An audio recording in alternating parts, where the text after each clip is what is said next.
Imaginez un instant, une route nationale, le cœur de l'été 1982.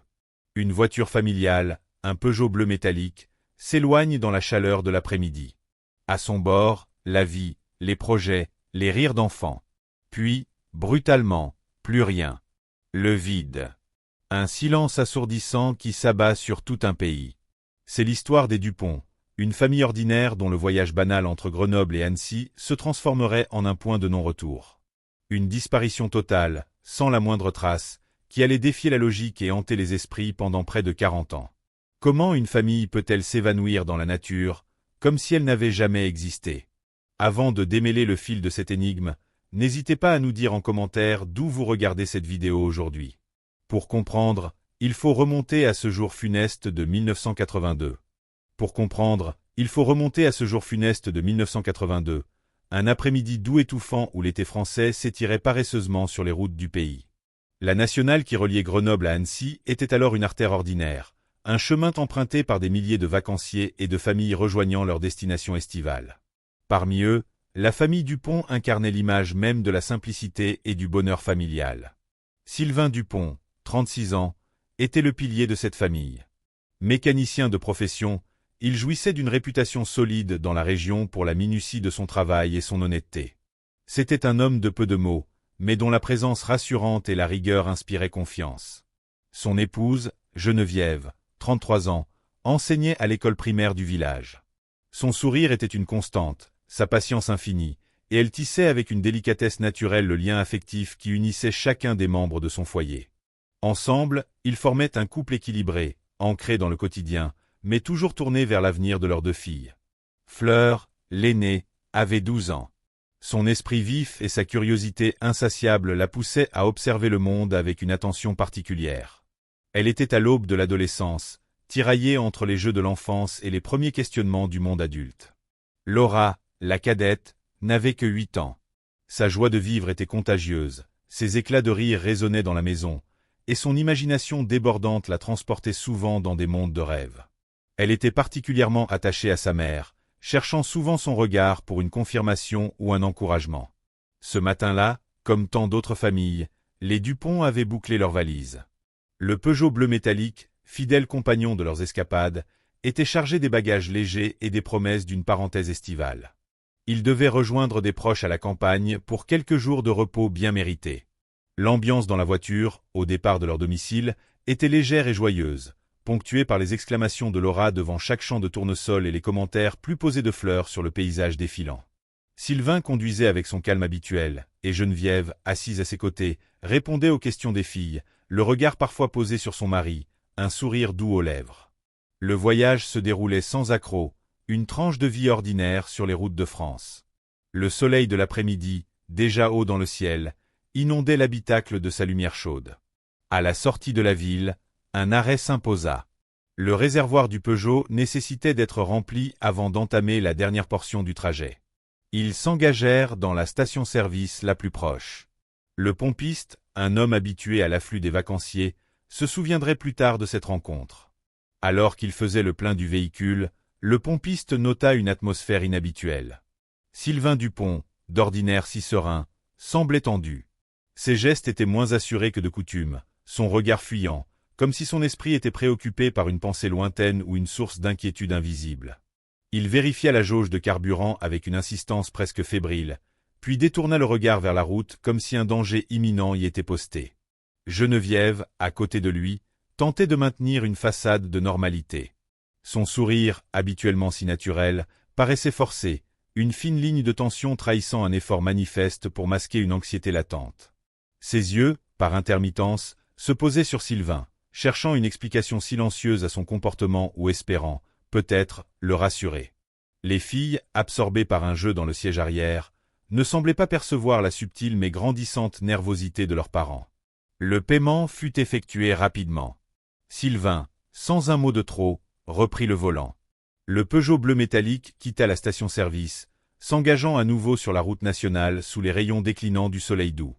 Les passagers à l'intérieur de la voiture, pour le monde extérieur, n'étaient rien de plus qu'une famille française en route pour ses vacances. Personne ne pouvait alors imaginer que cette image, celle d'une voiture s'éloignant sur une route ordinaire, serait la dernière. Le véhicule ne parvint jamais à sa destination.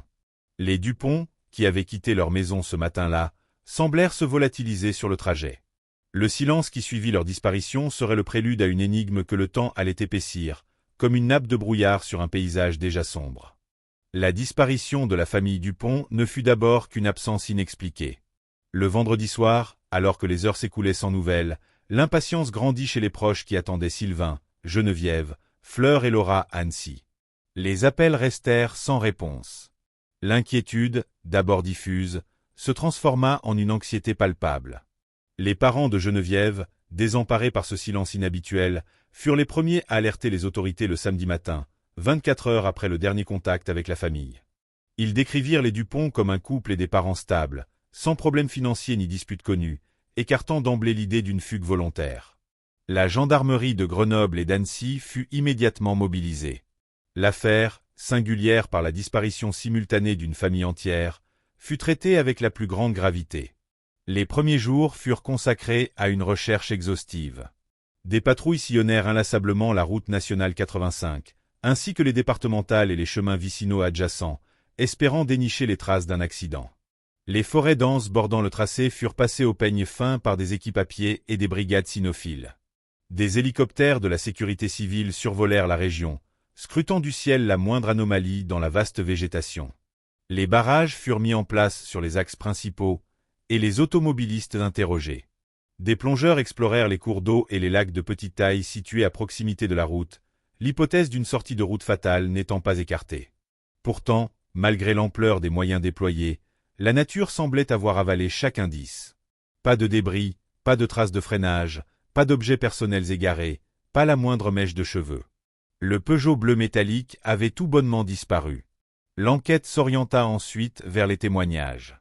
Le pompiste du Relais du Midi, M. Dubois, fut l'un des premiers à être interrogé. Il décrivit avec précision le comportement inhabituel de Sylvain Dupont et le sourire tendu de Geneviève lors de leur dernier arrêt. M. Dupont avait l'air pressé, nerveux. Il regardait partout, comme s'il attendait quelqu'un ou qu'il était inquiet de quelque chose. Et sa femme, elle essayait de faire bonne figure, mais on sentait qu'il y avait un souci, une tension, confia-t-il aux enquêteurs. Ce témoignage, bien que précieux, laissait entrevoir une dimension d'anxiété contrastant avec l'image idyllique de la famille, mais il ne fournissait aucune direction concrète à l'investigation. Les proches furent interrogés à plusieurs reprises. Les parents de Sylvain, la sœur de Geneviève, tous exprimèrent leur désarroi et leur incompréhension. Ils décrivirent une famille sans histoire, sans ennemis connus, sans dette, sans désir d'évasion. L'idée d'une fugue volontaire parut de plus en plus incohérente face à la stabilité de leur vie et à l'absence de toute préparation à une telle éventualité. Leur récit était constant, leur douleur palpable, mais aucune information nouvelle ne put être extraite. Les hypothèses se multiplièrent dans les colonnes des journaux locaux, qui suivirent l'affaire avec un mélange d'angoisse et de fascination. La famille Dupont, où sont-ils passés? Titrait le astérisque Dauphiné Libéré astérisque quelques jours après la disparition. Les articles évoquaient la possibilité d'un accident isolé sur une petite route de montagne, mais l'absence du véhicule rendait cette théorie fragile. Une autre piste, plus sombre, suggérait un acte criminel, un enlèvement, mais le mobile restait mystérieux, et aucune demande de rançon ne fut jamais formulée. La presse se fit l'écho des rumeurs, alimentant le mythe d'une disparition sans précédent, un trou noir dans le tissu de la réalité. La photographie des 4 visages souriants des Dupont fut placardée sur les panneaux d'affichage des mairies et des gendarmeries. Malgré ces efforts, personne ne revint jamais avec une information décisive. Semaine après semaine, le temps étira son implacable progression. Les premières semaines de recherche intensive laissèrent place à des investigations plus ciblées, puis à une veille attentive. Le dossier s'épaississait de rapports d'interrogatoire et de procès-verbaux d'absence de traces, mais aucune preuve matérielle n'apparaissait. La frustration des enquêteurs atteignait son paroxysme face à ce vide abyssal. Le capitaine de gendarmerie en charge de l'affaire confia plus tard n'avoir jamais été confronté à une telle absence de piste. C'était comme s'ils avaient été effacés, purement et simplement, de la surface de la Terre, résuma-t-il, un mélange d'impuissance et de perplexité. Le cas Dupont bascula alors dans la catégorie des « cols de case », ces affaires non élucidées qui pèsent sur la conscience collective. Le dossier fut classé, mais jamais refermé, attendant un indice, une révélation. Les affiches jaunirent, les articles de journaux devinrent des reliques, et la douleur des familles, elle, ne connut pas de prescription. Les années passèrent. 1982 devint 1990, puis 2000, puis 2010. Les technologies évoluèrent, les méthodes d'enquête se modernisèrent, mais le mystère des Dupont demeura, intact, figé dans le temps. Pour la plupart des habitants de la région, la famille Dupont devint une légende urbaine, un conte macabre murmuré lors des veillées d'hiver. Le souvenir s'estompa pour le grand public, mais pour les quelques membres de la famille encore en vie, chaque été ramenait la douleur lancinante de leur absence, chaque fête de Noël était une chaise vide à la table. La maison des Dupont, autrefois si animée, fut vendue après plusieurs années, son histoire tragique connue seulement de quelques rares voisins. Près de 40 ans s'écoulèrent, une ère de silence pesant sur le sort des 4 membres de la famille Dupont. Le monde avait changé, mais leur histoire était restée une parenthèse inexpliquée, un dossier figé dans le temps. C'est alors que l'année 2021 apporta, avec elle une sécheresse d'une intensité rare sur l'ensemble du territoire français. Les nappes phréatiques s'épuisèrent, les rivières s'amaigrirent et les lacs artificiels, conçus pour réguler les eaux et fournir de l'énergie, virent leur niveau chuter de manière drastique. Le lac de Saint-Étienne, créé artificiellement par un barrage dans les années 70 à quelques kilomètres des dernières routes connues de la famille Dupont, n'échappa pas à cette aridité. Ces eaux, qui s'étaient fièrement étendues sur des kilomètres carrés, reculèrent à des niveaux inédits, révélant un paysage lunaire de boue séchée et craquelée, de rochers autrefois immergés et de débris oubliés par les eaux. Des squelettes d'arbres, des clôtures englouties, des vestiges d'une vie ancienne apparurent à la surface, comme tirés de leur sommeil séculaire. Le miroir d'eau qui avait si longtemps masqué ses profondeurs se transforma en un vaste champ de terre asséché et humide, exhalant une odeur âcre et minérale. C'est sur cette toile sinistre, sous un soleil de plomb qui avait déshabillé le lac de son manteau liquide, que l'impensable allait émerger, un secret gardé par l'eau pendant des décennies, prêt à réécrire la conclusion d'un mystère que l'on croyait à jamais insoluble. La nature, par sa cruauté inattendue, se préparait à livrer une vérité que les hommes n'avaient pu découvrir. L'été 2021 fut marqué par une sécheresse d'une sévérité exceptionnelle en France. Les lacs artificiels, conçus pour réguler les eaux, virent leur niveau chuter drastiquement. Le lac de Saint-Étienne, un bassin créé dans les années 70, ne fit pas exception. Ses eaux reculèrent à des niveaux jamais atteints depuis sa mise en service, dévoilant un paysage lunaire de sédiments asséchés, de rochers et de débris oubliés par des décennies d'immersion. Des squelettes d'arbres pétrifiés et des vestiges d'anciennes structures apparurent lentement sous le soleil implacable de juillet. C'est dans ce décor désolé que l'impensable allait émerger. Un matin de la mi-juillet, alors qu'une patrouille de gendarmerie effectuait une ronde de routine pour surveiller les abords du lac, l'attention d'un jeune gendarme fut attirée par une forme indistincte, émergeant de la boue à une centaine de mètres du rivage habituel. L'objet, sombre et déformé par le temps et la corrosion, ressemblait à un amas de ferraille, mais quelque chose dans sa structure évoquait une forme familière, bien que sinistre. Intrigués, les 2 gendarmes s'approchèrent, leurs bottes s'enfonçant dans la boue molle et visqueuse. Plus ils avançaient, plus la forme se précisait, le contour d'un véhicule, lourdement corrodé. Sa carrosserie, autrefois d'un bleu métallique, n'était plus qu'une ruine rouillée, boursouflée par des décennies d'immersion. Les vitres, brisées ou opacifiées par le calcaire et la vase, laissaient deviner un intérieur figé. Un frisson glacial parcourut l'échine des gendarmes. Ils pressentirent que cette découverte n'était pas un simple fait divers. L'un d'eux, le maréchal des logis-chefs Moreau, déblaya la boue autour de la plaque d'immatriculation arrière. Le métal, attaqué par le temps, était presque illisible, mais en nettoyant minutieusement, il parvint à dégager quelques chiffres et lettres. Un appel fut immédiatement passé à la centrale. L'équipe d'identification criminelle et les enquêteurs du SRPJ furent dépêchés sur place. L'extraction du véhicule fut une opération délicate. Une grue fut déployée, et après plusieurs heures de manœuvre, le Peugeot 305 bleu métallique fut hissé hors de la boue et déposé sur une bâche de protection. Ce fut une vision macabre, celle d'un passé brutalement ramené à la surface. Les plaques d'immatriculation, une fois dégagées et nettoyées avec soin par les techniciens, livrèrent enfin leur verdict. Le numéro correspondait. Il s'agissait bien du véhicule de la famille Dupont, disparu près de 40 ans plus tôt. Le murmure d'étonnement qui parcourut l'équipe d'enquêteurs fut suivi d'un silence lourd, chacun réalisant l'ampleur de la découverte. Le mystère des Dupont venait de ressurgir des profondeurs. L'intérieur du véhicule fut abordé avec une précaution extrême, chaque geste dicté par la nécessité de préserver les moindres indices. Ce qui apparut fut une scène figée par le temps et l'eau, un tableau terrifiant de la fin d'une famille. Les os des 4 membres de la famille Dupont étaient encore là, sur les sièges, préservés par l'environnement clos et anaérobique du véhicule immergé. Sylvain et Geneviève occupaient les sièges avant, leurs squelettes affaissés. À l'arrière, les ossements des petites Fleurs et Laura étaient toujours attachés aux ceintures de sécurité, leurs corps minuscules réduits à de fragiles fragments calcifiés.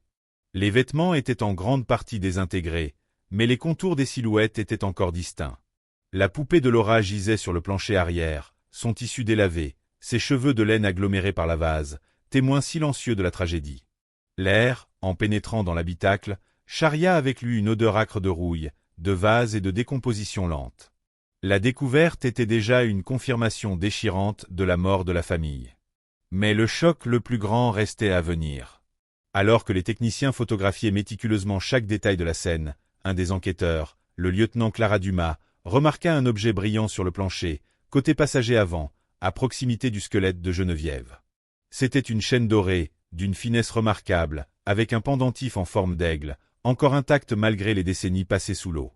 L'or, résistant à la corrosion, avait conservé son éclat, comme une balise lumineuse dans ce chaos de rouille et d'os. La chaîne fut délicatement prélevée, placée dans un sac scellé, et devint la pièce maîtresse d'une nouvelle enquête. L'analyse de la chaîne fut rapide et décisive. Les experts purent déterminer qu'elle était en or 18 carats et qu'elle n'appartenait pas aux Dupont, dont les bijoux habituels avaient été répertoriés. Le pendentif en forme d'aigle était un détail distinctif, peu courant. Les enquêteurs compulsèrent les archives du dossier Dupont, celles qui dormaient depuis des décennies dans les cartons poussiéreux. Ils se souvinrent alors d'un nom, mentionné brièvement dans les interrogatoires initiaux, celui d'un ancien associé de Sylvain à l'atelier de mécanique, Bernard Chevalier. Dans les dépositions de 1982, plusieurs personnes avaient mentionné que Bernard Chevalier portait toujours une chaîne en or avec un pendentif en forme d'aigle, un cadeau de sa femme pour leur 10e anniversaire de mariage, un objet dont il ne se séparait jamais. L'information, alors jugée anecdotique, prenait désormais une toute autre ampleur. La découverte de la chaîne, objet singulier et personnel d'un homme lié professionnellement à Sylvain, transforma le mystère d'une disparition en un cas d'homicide présumé. Le dossier des Dupont, figé pendant près de 40 ans, venait d'être rouvert avec une pièce à conviction inattendue et irréfutable. Bernard Chevalier, alors âgé de 80 ans, encore vivant et résidant toujours dans la région, devint instantanément le suspect principal. Le silence des années passées allait être brisé, et la vérité, patiemment gardée par les eaux du lac de Saint-Étienne, était sur le point d'éclater au grand jour. Les enquêteurs se préparaient à le confronter, avec la certitude que cette fois, il n'y aurait pas d'échappatoire. La chaîne en or découverte dans la voiture des Dupont avait fait ressurgir le nom de Bernard Chevalier, ancien associé de Sylvain. En 2021, Bernard, âgé de 80 ans, menait une existence discrète dans la région. L'idée qu'il puisse être lié à une tragédie si lointaine paraissait incroyable. Les enquêteurs se rendirent à son domicile et le convoquèrent pour un interrogatoire. Initialement, Bernard Chevalier se montra résistant, invoquant une mémoire défaillante et niant toute implication. Il décrivit sa relation avec Sylvain comme purement professionnelle et sans heurts, tentant de maintenir l'image d'un vieil homme sans reproche.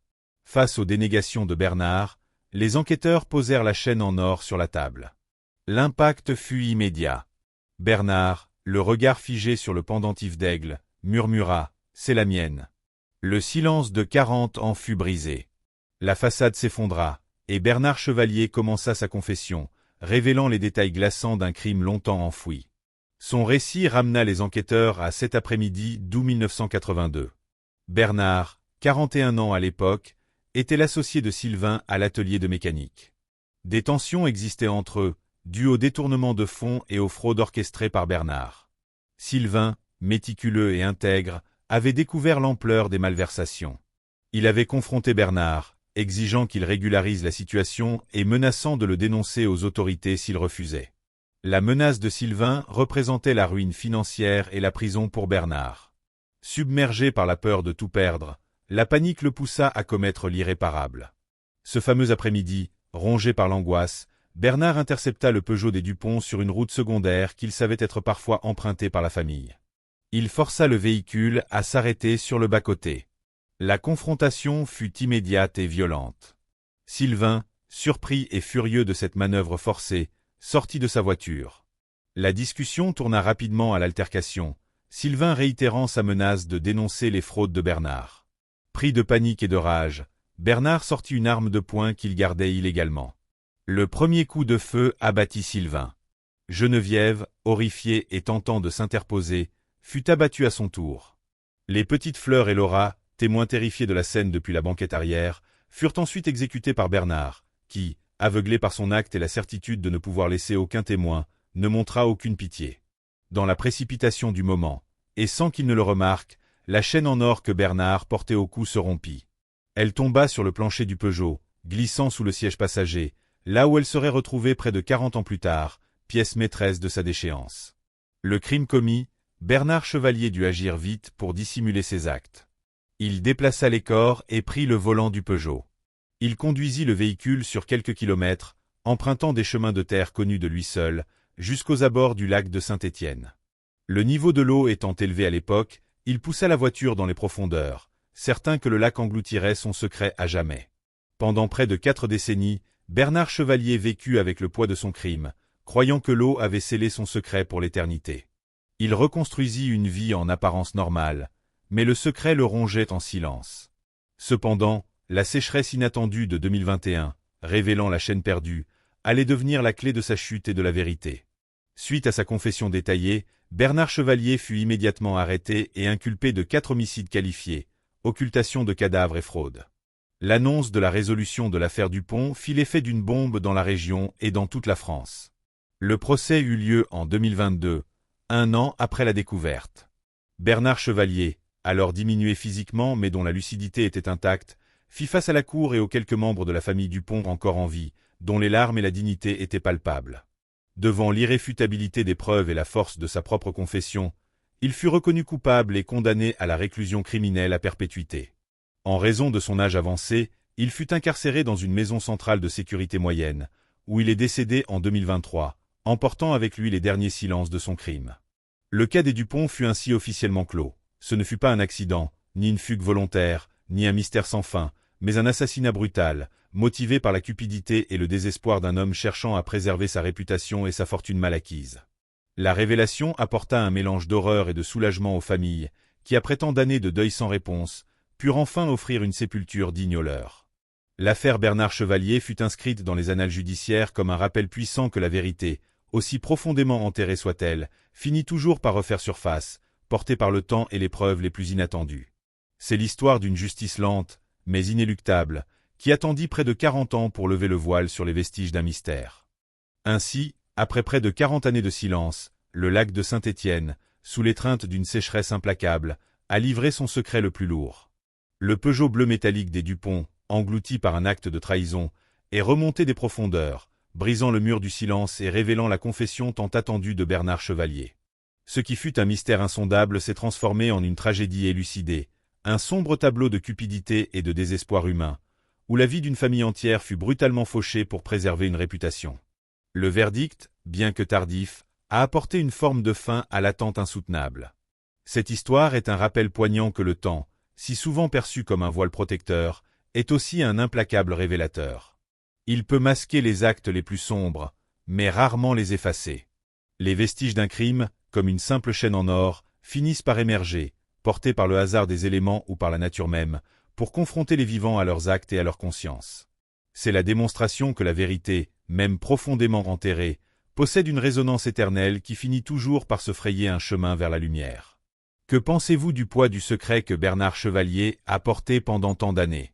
Auriez-vous imaginé un tel dénouement après un si long silence?